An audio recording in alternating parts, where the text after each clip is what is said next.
I know I've kept this one going on for like months and all. I just had to like watch some stuff.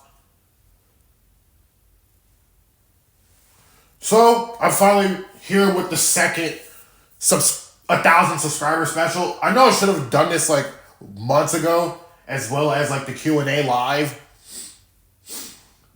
Like I said, I barely got questions, but I'll do the live like at some point later.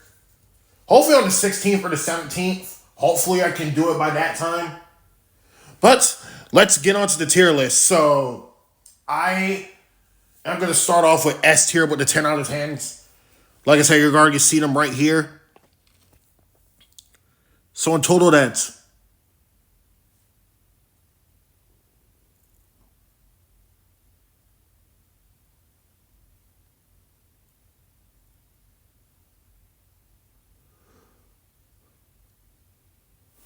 25 S tier movies. Yeah, some of these might be pretty disagreeable, but that's just how I think. A tier, we have our 9 and 8 out of 10s. Yes, somehow I still think One Jolly Day Alteration was still the best movie I've seen. I mean, that's not really canon towards like the newer like Jolly era games for Jay, so but Alteration Revision is, but that's a show, not a movie. But anyways, on to our A tiers. But I want to give a little fun fact for the 9 out of 10 section. Secret of the Wings wasn't even in the 9 out of 10 section. It was originally in the B tier with the 7 out of 10 movies. But I moved it up after seeing it, and it's now like my second most favorite out of Tink's movies. I already have my favorite movie in S tier. I can scroll up, or you can just rewind. We're at the S tier.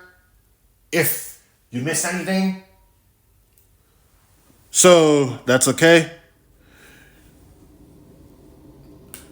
And for those wondering, yes, there is a Rock Clones movie, but it's just a bunch of episodes combined into a 3-hour long type of video, so that technically counts as a movie. I forgot how many episodes there were of the Rock Clones series that this dude animated.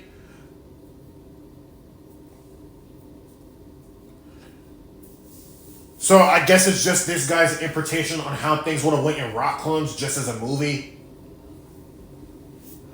Like, just all of that. And the reason it's an 8, because the art style is kind of a bit lackluster at times. So there's that going for it. Also, by the way, speaking of Rock Clones, it is February 14th as in the damn posting this. So happy 5 years to the first Sonic the Hedgehog movie. Trust me, that's really good, and I just saw the third one. Which the third one is an S tier, and the first and second ones I think are in the A tier somewhere. Like, I have to scroll through the 9 out of 10 and then the 8 out of 10s. I already know the Super Mario Brothers movie. Oh yeah, they're already right there. I didn't need to scroll that much. Now we're moving on to the B tiers. Which these films in this category are okay. Yeah, like the films here are just okay. Sort of like 7 out of 10. But I'm gonna give yet another fun fact about my B tier. The Lost Treasure wasn't even in B tier. Like when I posted the 20th birthday special, The Lost Treasure was a C tier movie. I mean, while I can still somewhat say it's overrated, kinda. Yeah, and I say kinda despite how unpopular the Fairies franchise is. Yeah, I can say despite how unpopular it is, like, I kind of don't get the whole 100% on Rotten Tomatoes for that one. I know it's not really an actual flaw towards the film itself, but the film had flaws itself, yet, like, as 100% on Rotten Tomatoes. I guess not that many people voted. And like I said, if you want to know why I said The Lost Treasure was last place, you're going to look at my 20th birthday special. Like, the flaws are pretty noticeable in comparison to the other ones. Yes, that includes like the Pirate Fairy, even the Legend of the Neverbeast. I mean, the flaws there are pretty hard to recognize, but the flaws are still somewhat there. So I'll keep the flaws with the Lost Treasure pretty brief, or you can just watch that one if you don't want to hear it. I wasn't gonna say much, but it's mainly due to the side characters from the original film not being all too important. Just in favor for Terrence, which I like. I like that Terrence was important, but which is kind of a bit of a question towards the plot of the third installment. Why wasn't he important for the third one? Kind of weird. Heck, Terrence stopped being important afterwards then. Which is kind of my main, like, criticism towards the Lost Treasure. Like, Terrence is only important here and that's it.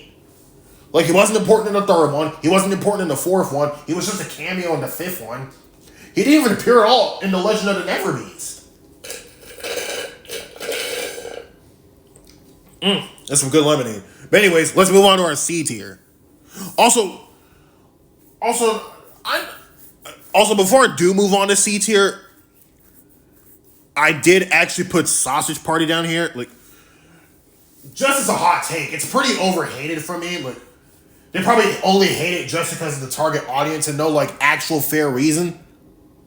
Like, dog, it's 18 plus. Expect the swearing and inappropriate stuff. Like, y'all should be expecting this if it's, like, targeted for people 18 and over. Now we're moving on to the C tiers.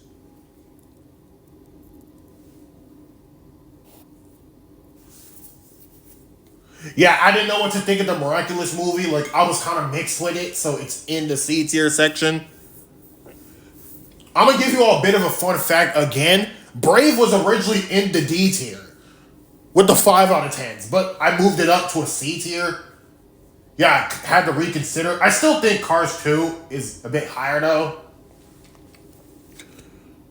Also, I'm kind of mixed with the Garfield movie. I'm also mixed with Turbo now. And after seeing Freebirds, I'm also mixed.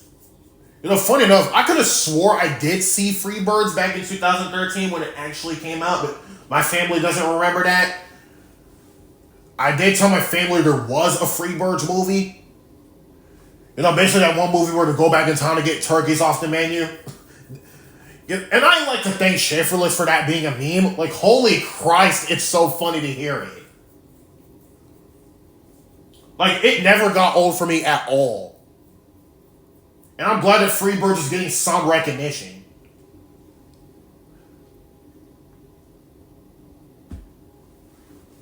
Now we're moving on to the D tiers with the 5 and 4 out of 10s. Yeah, I'm just gonna keep this brief and say Mufasa is in the 5 out of 10 category. Like it's mainly okay at best. You know, I did see a community post. This dude said Mufasa was boring. I mean, it was boring in some scenes, just not the entire thing. And yeah, sure, I prefer Sonic 3, but like Mufasa had its unique stuff about it. Scar was played for sympathy, so his 2019 version isn't pure evil anymore. He was moved down to the villainous benchmark wiki. However, the 1994 version still remains pure evil. That's thanks to the Lion Guard. I feel like without the Lion Guard, I think Scar would still be on that wiki anyway. Like, at least the 1994 version. You know, funny enough, I feel like the highest that I've ever ranked a bootleg film was a 4 out of 10 with Chopkick Panda and The Little Mermaid from the Asylum. Like, those are my highest ranked bootleg films. And we all know how those count as bootlegs. They only just exist just to cash in on something else that's popular. With Chopkick Panda, it's Kung Fu Panda. That's pretty obvious. The animation for 2D was okay for that one. Like, it was actually solid. Probably the only good thing out of it outside of the voice acting. Like, the voice acting is literally probably the only thing mockbusters seem to do perfectly. Or at least fairly good. Which leads me to my 3 out of 10s. Most mockbusters are at worst are a 2 out of 10. Yeah, I'd rather watch those over Leaving Neverland, Where the Dead Go to Die, and Cuties. Because while those aren't mockbusters, they are huge disappointments in their way, where they're like a 1.5 or even a 1 out of 10. Because I cannot name a single redeeming quality these films even had, but any redeeming quality is only give them half a point. Which Where the Dead Go to Die had one minor redeeming quality, and that was like the film is pretty hated on to the point where even the dude who made the film himself didn't like it either. But it only garnered it a 1.5 out of 10. Because that's only like minor at most. While Cuties and Leaving Neverland had no redeeming qualities. Leaving Neverland was just very disrespectful to Michael Jackson. And he's dead. So they're basically disrespecting his death. Plus all of the information in Leaving Neverland is false anyway. So I hate to say it, but if you believed it, you're pretty dumb. Like, respectfully, you're dumb if you believed it. And Cuties, I think it's self-explanatory, but that's a 1 out of 10. Yeah, this sounds like a film a certain cupcake lover would love. Heck, this also sounds like a film that, you know, there's actually someone who is willing to defend the film himself, too. Yeah. I don't know what's going on in his moronic mind that made him think it was okay to defend this film, but like, bro, I'm glad the dude is terminated. Yeah, kind of karma for defending one of the most irredeemable films.